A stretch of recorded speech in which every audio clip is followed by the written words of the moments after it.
நீங்கள் தவறவிட்ட எபிசோடுகளை இப்பொழுதே காணுங்கள் உங்கள் Tandivan.com மற்றும் Tandivan யூடியூப் சேனலில்.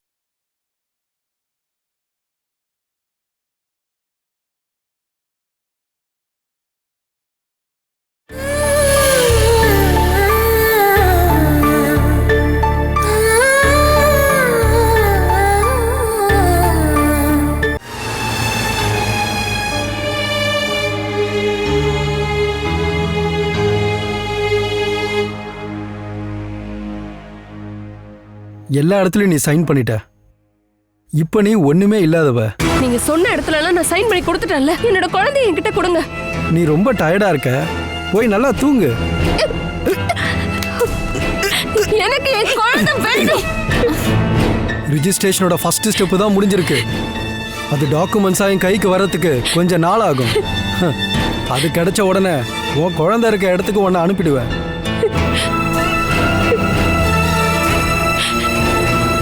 இத்தனை நாளா எங்க அப்பா உன் சொத்துக்கு எல்லாம் சூப்பர்வைசரா இருந்தாரு. இப்போ நான் உன்னோட சொத்துக்கு வாரிசாயிட்டேன். யோசனை பண்ணி முடிவு எடுக்கிறதுக்கு நான் உனக்கு ஒரு சான்ஸ் தரேன். ஒரு ஆஃபர், என் பொண்டாட்டி ஆகிறதுக்கான ஆஃபர். நீ ஒரு மிருகம்டா. நான் உன்னை கொல்ல போறேன்.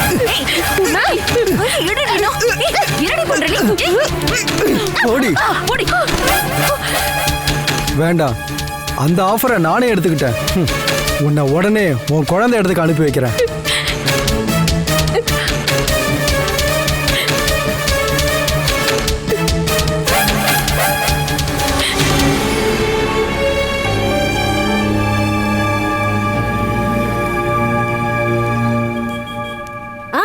பிரபாகரன் ஐயா, நில்லுங்க நில்லுங்க.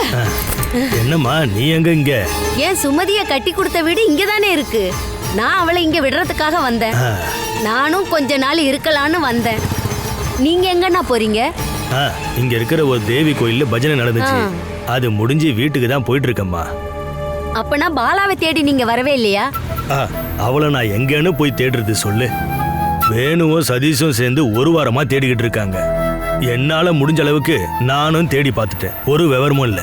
உண்மையை சொல்லட்டுமா, நீங்க பாலாவை தேடி தான் இங்க வந்திருக்கீங்களோன்னு நான் நினைச்சேன். அதனால தான் அப்படி கேட்டேன். நான் போய் பார்க்கணும்னா பாலா எங்க இருக்கான்னு தெரியணும் இல்லையா? தெரிஞ்சுக்கணும். பாலாவை நீங்க பார்க்கணுமா? ஆமா, அவ எங்க இருக்கான்னு உங்களுக்கு தெரியுமா என்ன? அதனால தான் நீங்க பாக்குறீங்களான்னு கேட்டேன். பாலா எங்க இருக்கறா? வழி சொன்னா உங்களுக்கு புரியாது. என் கூட வாங்க, நான் கூட்டிட்டு போறேன். வாங்க.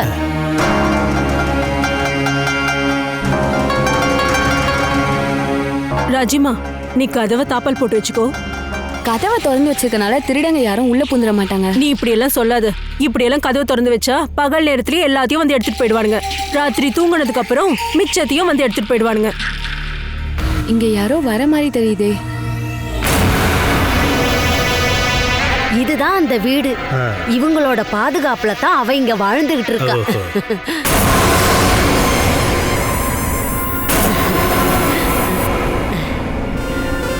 ரத்னம்மா, நீ பயப்படாத. இவர் என்னோட நெருங்கிய சொந்தம், அண்ணன் மாதிரி. அவங்க ஊர்ல பெரிய ஆளு. பயப்படாதீங்க, நான் சொன்ன மாதிரியே நடந்துக்குங்க. இவர் யாருன்னு உங்களுக்கு தெரியாதுல்ல? பாலாவோட அப்பா. அப்பான்னு சொன்னா அவ புருஷனோட அப்பா, பிரபாகரன் அண்ணா. உங்களை நேர்ல பார்த்தது கிடையாது, பாலா சொல்லி கேள்விப்பட்டிருக்க. அந்த ஊர்ல அவளுக்கு உறுதுணையா இருந்த ஒரே ஆள் நீங்க தானே அவ சொல்லிருக்க. நான் இந்த அம்மாவை எதாச்சியா தான் போற வழியில பார்த்தேன். பாலா இங்க வந்திருக்கன்ற விஷயம் இப்பதான் தெரிய வந்துச்சு. என்னம்மா பண்றது? அவளோட விதி இப்படி அமைஞ்சு போச்சு. இங்க அவளுக்கு ஒரு குறையும் இல்லைங்க.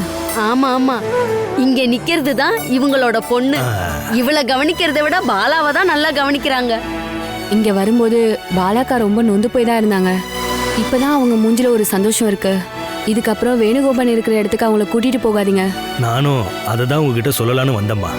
இதுக்கப்புறம் எப்பவும் என் பையனோட கையில அவன் மாட்டவே கூடாது. பாசமா இருந்தாலும் கோபமா இருந்தாலும் சரி, அதை வெளிப்படுத்துறதுக்கு அவனுக்கு ஒரே பாஷை தான் தெரியும், அடிக்கிறது. என்ன பண்றது? கடந்த 1.5 வருஷமாவே பாலா இதை எல்லாத்தையும் அனுபவிச்சிட்டா. இங்க பாருங்க ஐயா, உங்க ஃபேமிலியோட நீங்க ஒண்ணு சேர்ந்து வேணுகோபாலுக்கு எதிராக ஏன் நீங்க கம்ப்ளைண்ட் கொடுக்கல? அவனுக்கு பயந்துகிட்டு தாம்மா. அப்பாவையும் அம்மாவையும் அடிக்கிறவன் பொண்டாட்டி அடிக்காம இருப்பானா? வெளிய இருந்து பார்த்தா அவன மாதிரி யோக்கியவன் ஊர்லயே இருக்க மாட்டான்.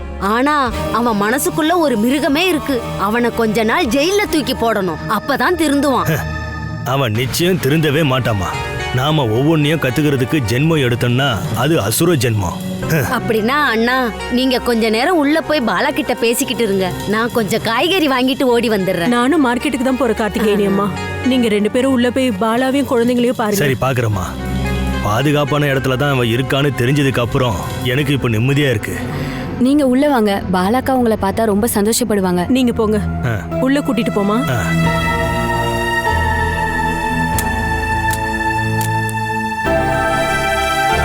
செல்லுங்களா, நீங்க 2 பேருமே ரொம்ப ரொம்ப சமத்தா. இதை எல்லாத்தையுமே நீங்க சாப்பிட்டு முடிச்சிடணும், சரியா? அடம் பிடிக்க கூடாது, அடம் பிடிக்க கூடாது என் பட்டு. அக்கா,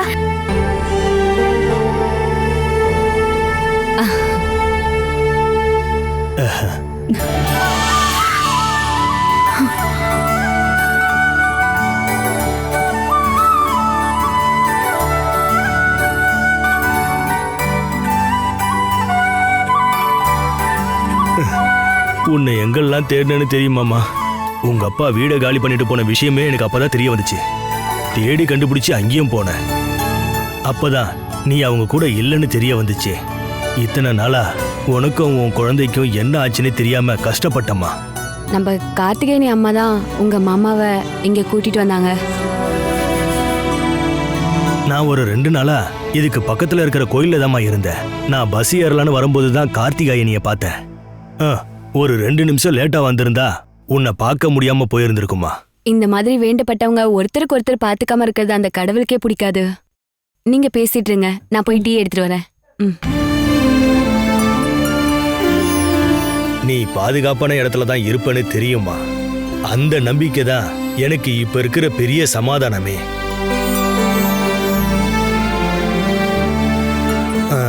இங்க இருந்து போறதுக்கு முன்னாடி உன்கிட்ட இருந்து ஒரு விஷயம் தெரிஞ்சுக்கலான்னு இருக்கம்மா.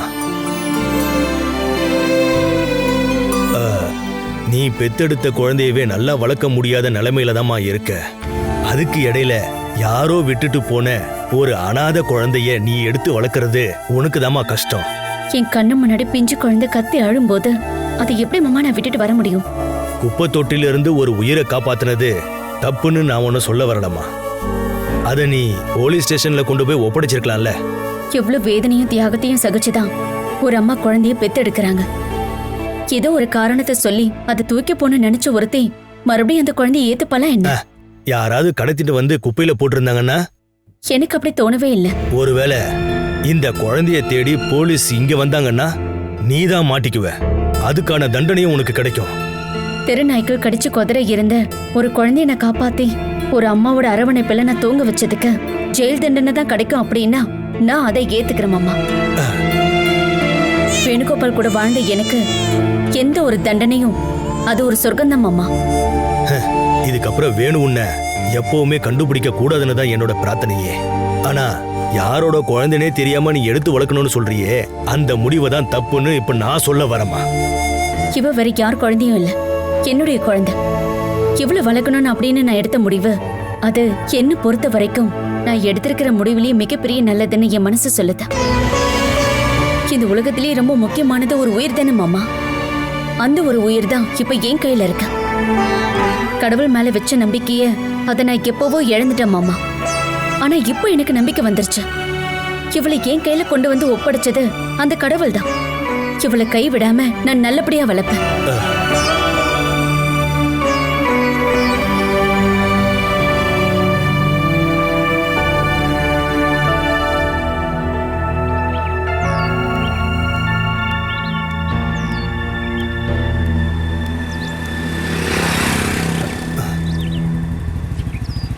டேய் அங்க கொஞ்சம் பாரு.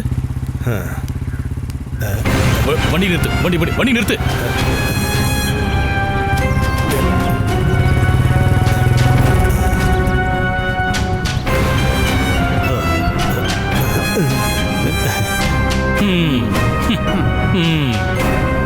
எத்தனை தடவை திட்டினாலும் நீ திருந்தவே மாட்டல அண்ணா. ஆமா, நீங்க 2 பேரும் எங்க போறீங்க?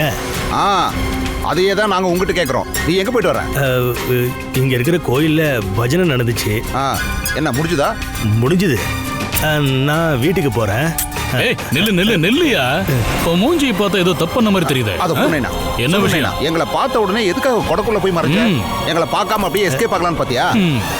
இந்த ஜில்லால 365 நாளும் ஒரே கெட்டப்ல சுத்திட்டு திரிகிற ஆள் யாருன்னு பார்த்தா அது நீ மட்டும்தாயா. எங்க இருந்து பார்த்தாலும் உன்னை கண்டுபிடிச்சிடலாம். அது மழை வந்ததை பார்த்து நான் கொடையை நீட்டினப்பா. பாலா எங்க இருக்கான்னு உங்களுக்கு தெரியுமா? எனக்கா?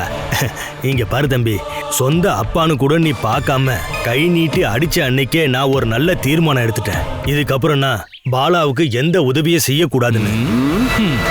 ஓவரா நடிக்காம வீட்டுக்கு கிளம்பு. பஸ்ஸுக்காக நான் வெயிட் பண்ண மாட்டேன். எந்த வண்டி வந்தாலும் ஏறி போயிடுவேன்.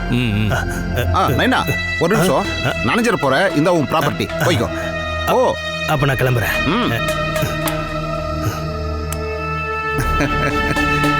டேய் பாவண்டா நைனா, பேசாம பஸ் ஸ்டாப் வரைக்கும் அந்த இறக்கி விட்டுலாமா? அந்த வசதியெல்லாம் நம்ம ஒன்றும் பண்ணி கொடுக்க வேண்டாம். அவர் பாட்டுக்கு நடந்து போயிடுவார். நீ ஏறா? அட இன்னும் ஏறல. அட ஏறா. ஏற.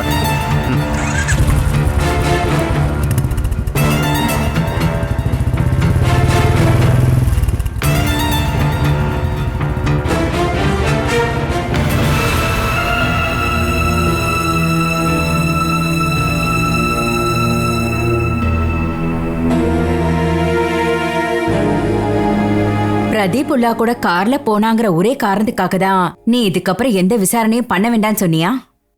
அவளுக்கு எத்தனை நாளைக்கு வலுக்கட்டாயமா கூடவே வச்சுக்க முடியும்? ஒரு பொண்ணும் குழந்தையும் காணாம போயிட்டாங்கன்னு நியூஸ் பேப்பர்ல வந்ததுனால வேற யாருக்கும் தெரியாம அந்த ஆளு ரகசியமா தங்க வச்சிருக்காருன்னு நீ சொல்ல வரியா? பிரதீப்போட பிரெயின் வாஷ்னால தான் சமிலி என்ன ஒரு மிகப்பெரிய எதிரியா பாக்குறா. அப்படி நரி மாதிரி தந்திரம் பண்ணிட்டு இருக்கிற பிரதீப்ப சமிலி விட்டுட்டு வருவாளா என்ன? உன்னை தவிர வேற ஒருத்தரை பத்தி யோசனை பண்றதுக்கு சமேலியால முடியாதுன்னு தான் எனக்கு தோணுது. நீ சொன்ன மாதிரி குழந்தையையும் சமேலியையும் அவன் எங்கேயாவது பூட்டி வச்சிருப்பானுதான் எனக்கு சந்தேகமா இருக்கு.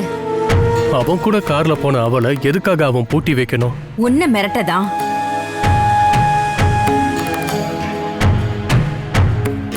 சமேலிக்கு நீ உபத்திரம் கொடுத்திருக்கான்னு அவன் கேஸ் போடலாம் இல்லையா? உங்க 2 பேருக்கு நடுவுல நிறைய சண்டை சச்சரவு நடந்தது இங்க நிறைய பேருக்கு தெரியும். உன்னை வீழ்த்துறதுக்கு அவன் சதி பண்றதுக்கு முன்னாடி நீ அவனை வீழ்த்தி ஆகணும். அவன் எங்க தங்கியிருக்கானோ அந்த இடத்துக்கு போய் அவனை ரகசியமா கண்காணிக்கணும். உங்க விசாரணைப்படி அவ பிரதீப் கூட சந்தோஷமா வாழ்றத நீங்க பாத்தீங்கன்னா அதுக்கப்புறம் அவ எதுக்கு உனக்கு? அப்படி இல்லனா அவங்க 2 பேரும் அவனோட கஸ்டடியில ஆபத்துல இருக்காங்கன்னா நீ காப்பாத்தணும். அதுக்கு நீ களத்துல இறங்கிதான் ஆகணும்.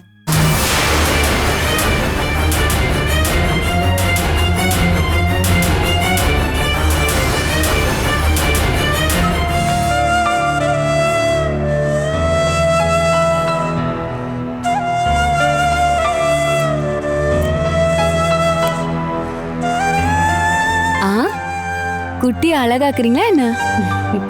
குழந்தைங்க தூங்கும் போதுதான் இதெல்லாம் பண்ண முடியும். இல்லனா தலையை ஆட்டி ஆட்டி எல்லாத்தையும் கலைச்சிருவாங்க. அகிலா பாப்பா எங்க? தொட்டில தூங்கிட்டு இருக்காமா. ஓ, அம்மா குட்டிக்கு நான் மேக்கப் பண்றேன். இதை நானே பண்ணிக்கிறேம்மா. இப்போதைக்கு நீ இதை பார்த்து கத்துக்கிட்டாலே போதும். இப்போதைக்கு குழந்தைங்க வேணா நீங்க வீட்டுக்காரர் சொல்லிட்டாரு. கொஞ்ச நாள் கழிச்சு பெத்துக்கலாம். இப்போ உனக்கு வயசு என்ன ஆகுது? 19. 23 வயசுக்குள்ள பெத்துக்கிட்டா போதும். இன்னும் 4 வருஷமா? எனக்கு அந்த அளவுக்குலாம் பொறுமை இல்ல. ஆரோக்கியமான உடம்பு வேணும் அப்படின்னா நாம கொஞ்சம் பொறுமையா இருக்கிறது தான் நல்லது. அப்படியா? அப்படிலாம் இருக்கா? ராஜி, அசோகன் வந்திருக்காருமா. வந்துட்டாரா? இந்த வாரம் வரமாட்டேன்னு சொல்லிட்டு போனாரே.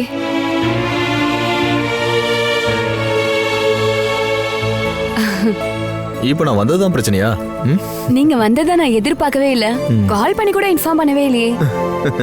பாலாக்காவும் 2 குழந்தை வந்ததுனால நம்ம சீக்கிரமா அவுட் ஆயிட்டோம் இல்லையா? நீங்க வாரத்துக்கு ஒரு தடவை தான் வரீங்க. அம்மா காலையில போனாங்கன்னா ஈவினிங் தான் திரும்ப வருவாங்க. அது வரைக்கும் கூண்டுக்குள்ள அடைச்ச கிளி மாதிரி இருந்தனா இவங்க வந்ததுனால சுதந்திர பறவை ஆயிட்டேன். உன்னை பாக்குறதுக்காக தான் 8 மணி நேரம் டிராவல் பண்ணி அசோகம் வந்திருக்காரு. இப்படி தேவையில்லாம பேசிட்டு இருக்கிறத விட்டுட்டு முதல்ல தண்ணி எடுத்துட்டு வந்து கொடு. புருஷங்கிட்ட எப்படி அன்பா பாசமா நடந்துக்கணும்னு நீங்க தான் பாலாக்கா இவளுக்கு கிளாஸ் எடுக்கணும். கிளாஸ் எடுக்க தகுந்த ஆள் தான். அதுவும் புருஷன் மேல எப்படி பாசத்தை காட்டணுன்ற விஷயத்துல. நீங்க பேசிட்டு இருங்க, நான் போய் அகிலாவை பார்த்துட்டு வரேன். ஓ சரி சரி சரி.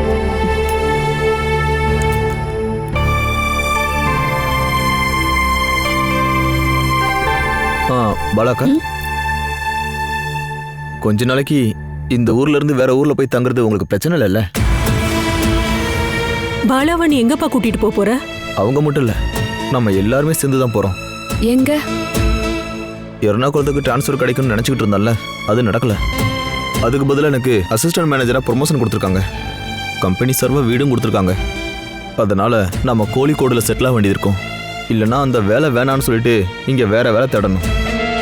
இருக்கிற வேலையை விடுறது ஈஸிப்பா, ஆனா இன்னொரு வேலை கிடைக்கணும்ல. இங்க இருந்து கோழிக்கோடுக்கு போகணும், அவ்வளவுதானே. நீயும் ராஜியும் அங்க போங்க. நாங்க எங்க போனாலும் அங்க நீங்களும் வரணும்.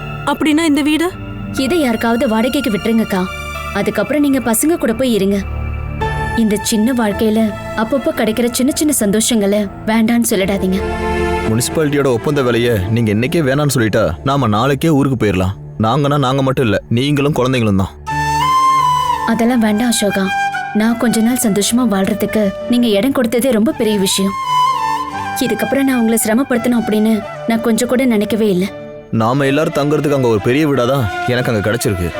அங்க போன உடனே உங்களுக்கு வேலை ஒன்று ஏற்பாடு பண்ணி தரேன். பாலாக்கா, நீங்க எங்க கூட வரணும்.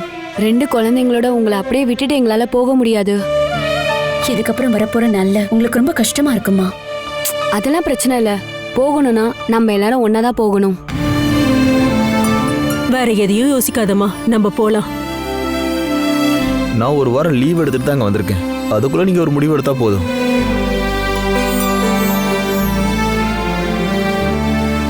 நீங்க இனிமேல் எந்த காரணமும் சொல்ல வேணாம்.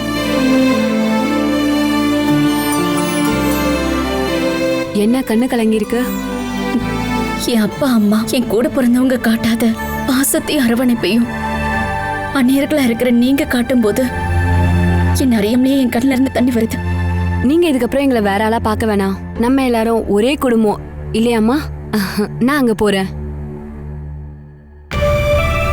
அப்ப நீ எதையும் யோசிக்காதம்மா, நம்ம உடனே இந்த வீட்டை காலி பண்ணணும். அம்மா இங்க வாங்க.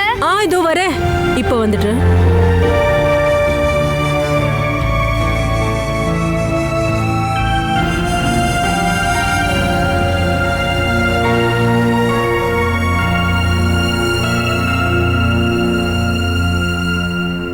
கோபிகிருஷ்ணா, நீங்க சொல்ற மாதிரி சமீலி பிரதீப்போட வீட்டு காவல இருக்கான்னு எனக்கு தோணல.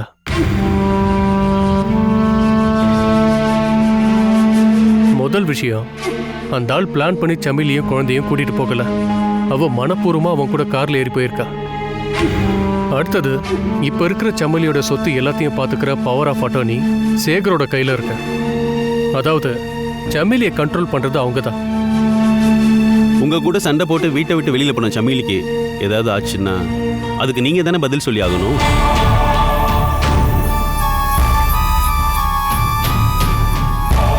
சமீலியை தந்திரமா கடத்திட்டு போய் அவளை பிரெயின் வாஷ் பண்ணி அவளோட சொத்துக்களை எல்லாத்தையும் எழுதி வாங்குறது தான் பிரதீப்போட பிளான். அதுக்கப்புறமா குழந்தையும் சமீலியும் கொன்னு போட்டுட்டு அந்த பழியை உங்க மேல போடுறதுக்கு பிளான் பண்ணுவான். அப்படி எதுவும் நடக்கிறதுக்கு முன்னாடி சமிலி அவன் கஸ்டடியில இருந்து காப்பாத்தி ஆகணும். சூரஜ், உங்களுடைய வார்த்தைக்காகத்தான் கோபி என்ன காத்திருக்காரு. எஸ்ன்னு சொன்னீங்கன்னா நாளைக்கே அந்த வீட்டை சர்ச் பண்ணிடலாம். அந்த வீட்டில் அவங்க இருக்காங்கன்னு போலீஸால உறுதியா சொல்ல முடியுமா? 100% உறுதியா சொல்ல முடியாதால புகார் கொடுத்தவர்ன்ற முறையில உங்க நடவடிக்கை ஸ்ட்ராங்கா இருக்கணும்னு கோபி என்ன எதிர்பார்க்கிறாரு. அந்த வீட்டை சோதனை பண்ண மனப்பூர்வமா நீங்க எழுதி கொடுத்தா தான் சர்ச்சிங் ஆர்டர் வாங்க முடியும். நான் ஒரு விஷயம் சொல்லிட்டேன். போலீஸால சட்டப்படி தானே ரெய்டு எல்லாத்தையுமே பண்ண முடியும். எக்ஸ்போர்ட்டிங் கம்பெனி பக்கத்தில் இருக்கிற வீடு எனக்கு நல்லாவே தெரியும். நீங்க என் கூட இருந்தீங்கன்னா இன்னைக்கு ராத்திரியே நாம போயிட்டு செக் பண்ணிட்டு வந்துடலாம். அது ஆபத்துல முடியும்னா அங்க அவன் ஏதாவது ரவுடிங்ல அரேஞ்ச் பண்ணி வச்சிருந்தா பெரிய பிரச்சனை ஆயிடும். அதை நினைச்சலாம் எனக்கு பயம் கிடையாது. ஒரு உதவிக்காக தான் ஆர்கே கிட்ட கேட்டேன். முடியாதுன்னு சொன்னா தனியா போக கூட நான் தயங்க மாட்டேன். அப்போ கோபி மாமாவே வர சொல்லலாம். இதுல போலீஸ் வேண்டாம். அங்க போய் நாம ரகசியமா கண்காணிச்சுட்டு வரணும். சமீலியும் குழந்தையும் அங்க இருக்காங்கன்னு தெரிஞ்சா நம்ம கூப்பிடலாம். நான் ரெடி. ஆர்கே, சமீலியும் குழந்தையும் அந்த வீட்டு காவலில் இருக்காங்கன்னா ரகசியமா அங்க போய் அவங்கள காப்பாத்துறது தான் நல்லது. போலீஸ் ஃபோர்ஸ் அங்க போச்சுன்னா அது பேப்பர்ல வரும். சூரஜோட ஒய்ஃபும் குழந்தையும் கொஞ்ச நாளாவே வேறொரு ஆளோட வீட்டு காவல் இருந்தாங்கன்னு ஊருக்காரங்களுக்கு தெரிஞ்சா அது இவருக்கு தான் அவமானமா போயிடும். சூரஜ் சொன்ன மாதிரியே நாம அங்க போய் தேடி பார்ப்போம்.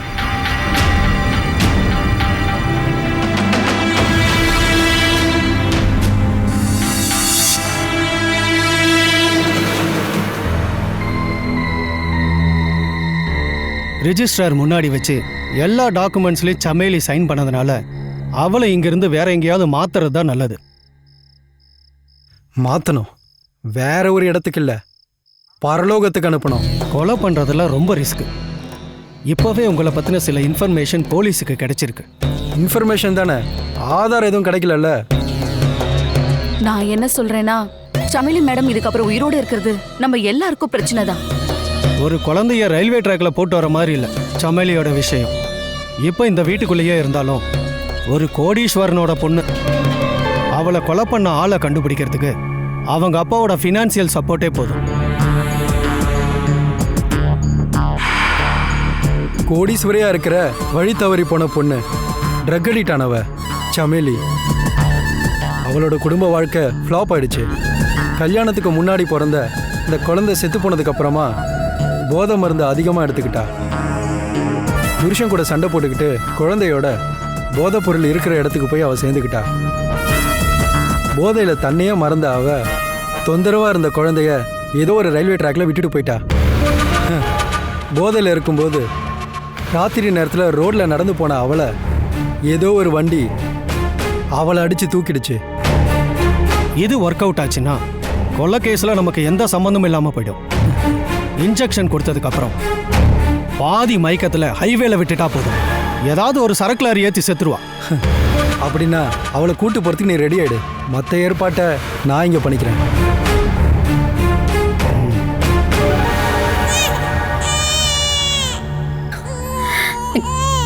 நீ எதுக்குமா இப்படி அழுதுகிட்டு இருக்க? நீ நல்ல பாப்பா இல்ல, அழுவாத செல்லம். ஓ சரி சரி சரி சரி. என்ன ஆச்சு? ஏன் குழந்தை அழுதுட்டு இருக்கா? எனக்கு தெரியல ராஜி. தூக்கத்துல ஏதாவது கனவு வந்து பயந்துருப்பாளோ? ஆனா இந்த வயசுல அவளுக்கு என்ன கனவு வரும்? எந்த வயசுல கனவு வரும்னு நமக்கு தெரியாதுல. என்ன குழந்தை இப்படி அழ வச்சிட்டு இருக்கீங்க? நாங்க அழ வைக்கலமா. தூங்கும் போது சளி ஜலதோஷம் ஏதாவது இருந்ததா? இவளுக்கு எந்த பிரச்சனையும் இல்லக்கா. அப்ப பசிக்காக இருக்கும். பசிக்காக குழந்தை அழலமா? ஒண்ணு ஏதாவது ஆபத்து வரப்போகுதுன்றதுக்கான அறிகுறி, இல்லனா இந்த குழந்தையோட ரத்த பந்தம் இருக்க யாருக்கோ ஆபத்து நடந்திருக்கும்.